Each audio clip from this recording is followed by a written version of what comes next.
Hey, I'd like to welcome you to another episode of Mission Matters. My name is Adam Torres, and if you'd like to apply to be a guest in the show, just head on over to missionmatters.com and click on Be Our Guest to apply. All right, so today I am at Monetize Talks. I am at the 13th annual, or I should say annual. He's doing it monthly. David Rivero's been hosting this event in Beverly Hills, and my guest today is Nicholas Black. Nicholas, welcome to the show. How's it going? All right, so when David sends me a guest, he's like, all right, you got to have this guy on the show. I understand you're a cryptocurrency and AI expert. I want to get into cryptocurrency, definitely get some of your views on it. But before we do, have you been to one of these events before? This is the first time for me. Talk about your experience, man.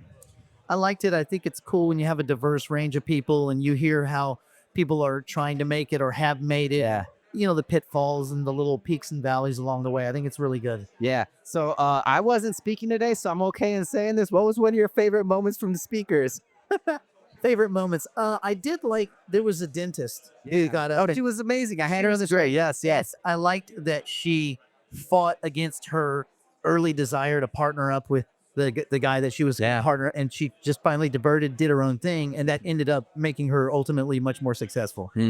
So David told me that you're the guy for cryptocurrency. Like talk to me. How'd you get involved in the industry originally? So I come from a background in gold. I was a gold miner. Well, in a sense, we have a refinery in Texas, and we do about 300 or 400 million a year in gold refining. So cash for gold, pawn shops, all this kind of stuff. They send us their jewelry, we melt it, we final refine it. So we bring it all the way back to pure metal. And then we sell those bars like to China or to the Saudis or to LBMA bars, the 400-ounce bars. So it's just a wash, rinse, and repeat business.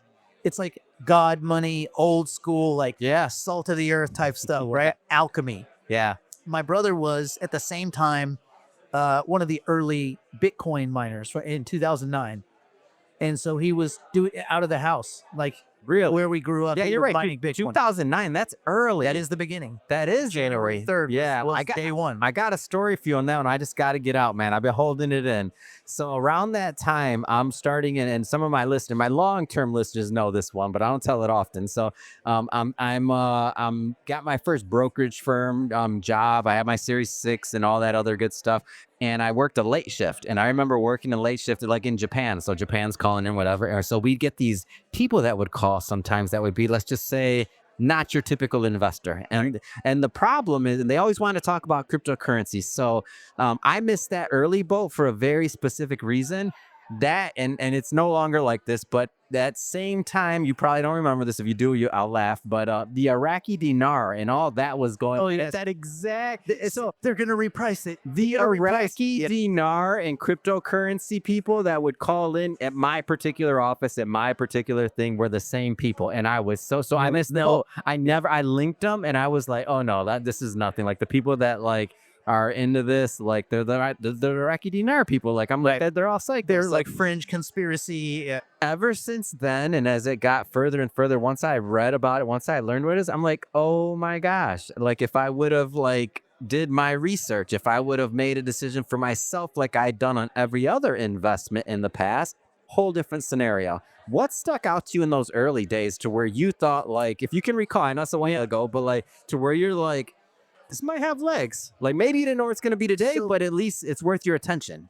My brother was bringing it up to me, and it wasn't interesting to me. I was like, it's not real money. You can't hold it. You had a brother that was like gnawing at, damn, Hey, lucky. I think 2,000 Bitcoin. Yeah. Oh my God. Yeah. So whatever, right? He kept saying like, well, you can't hold the money in your bank account until you cash out. And I was like, well, that is a good point, but it still didn't make sense to me until 2014. My buddies and I, we went to a hackathon. And we built, we thought crypto was interesting, at least technically, not enough to invest, but technically it was interesting. So we, the thesis, the paper. Yeah. So at the hackathon, we created an ETF that had the top 50, and we converted that into an Ethereum-based token where you could, anyway, long story short, that was our idea. This was before a lot of things had happened and Ethereum wasn't flushed out. There wasn't really solidity. We couldn't really do anything, but it was this cool idea of this ET. Anyway, the next week, the Mt. Gox hack happened where, 850,000 Bitcoin went away. And that exchange went down, and Bitcoin crashed and immediately came back. And that's when my buddy and I thought, if that can't beat Bitcoin, Yeah. nothing's going to beat it. Wow. And so now fast forward to today. Like, is it being represented right? Are the conversations happening today? Like talk to me about your opinion on it today and what's going on in the industry. I think there's a bunch of arguments that kind of tell the story, and I think it's much simpler than all of these weird. You have the Michael Saylors that are like, Yeah. but spend all your money, take your kidneys, and sell it, buy Yeah. Bitcoin, and that's one way of doing life. Yeah. And then there's people that are like, Like Corey said, it's one way of doing life. I'll take that. that's one way. And then you have the people that are like, I'm only buying Bitcoin. I'm a Bitcoin maximalist. I believe in it, anti-government. And that's another way. Yeah. And I think Bitcoin is a hedge against stupidity. Hmm. And I mean that governments, typically bureaucracies, the bigger they get, the kind of slower and less smart they become. Yeah. And governments print money, and they print it through lending, through credit creation, through free cash, through stimulus, but there's a bunch of ways governments create money out of thin air by stealing from next year to finance the right now. And they don't ever solve it. Like, currencies always crash because they always do this. Everybody's an eventual Venezuela, Weimar Republic, Zimbabwe in the making, right? Yeah. It's just how fast do you get there? Yeah.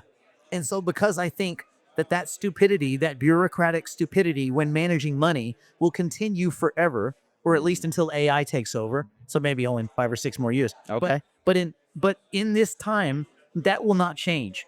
Governments will print and make into existence money. And if they do that, then a currency like Bitcoin with a belief system around it, because it's partly tech and partly religion. Yes. Religions are hard to stomp out, as we've learned. We have. And Thousands of years. We're in a financial religion that actually pays a reward, like for those who stick it out. Like, imagine if you were a little kid and you learned about Christianity, and oh, by the way, if you stick it out for 5 years, you're a millionaire. God gives you $1 million. You be like, oh my God, this is the best religion ever.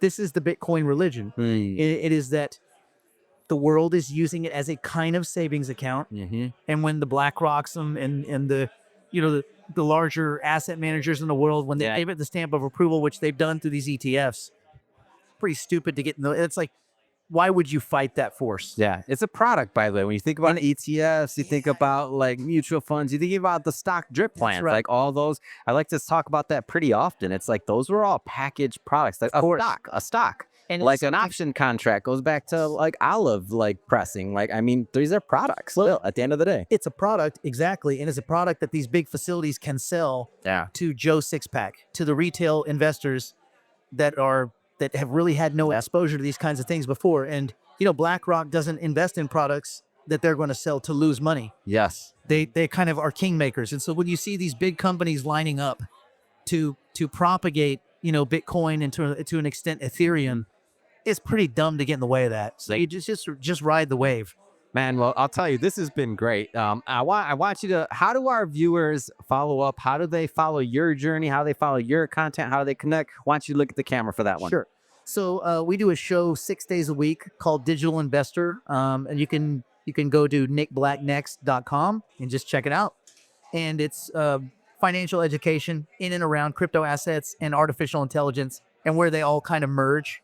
We have a belief that's where most of the money in the future will be made, is in that intersection between decentralized systems that are really good at moving data and artificial intelligent agent networks. And in the middle, there's a lot of very investable stuff. And so that's really what we focus on. Fantastic. And for everybody watching, just so you know, we'll put all that information in the show notes, so the links, so you can just click on the links and head right on over. And speaking of the audience, if this is your first time with Mission Matters and you haven't done it yet, hit that subscribe or follow button. This is a daily show. Each and every day, we're bringing you new content, new ideas, and hopefully new inspiration to help you along the way on your journey as well. So again, hit that subscribe or follow button. And Nick, thanks again, man. Appreciate you so much.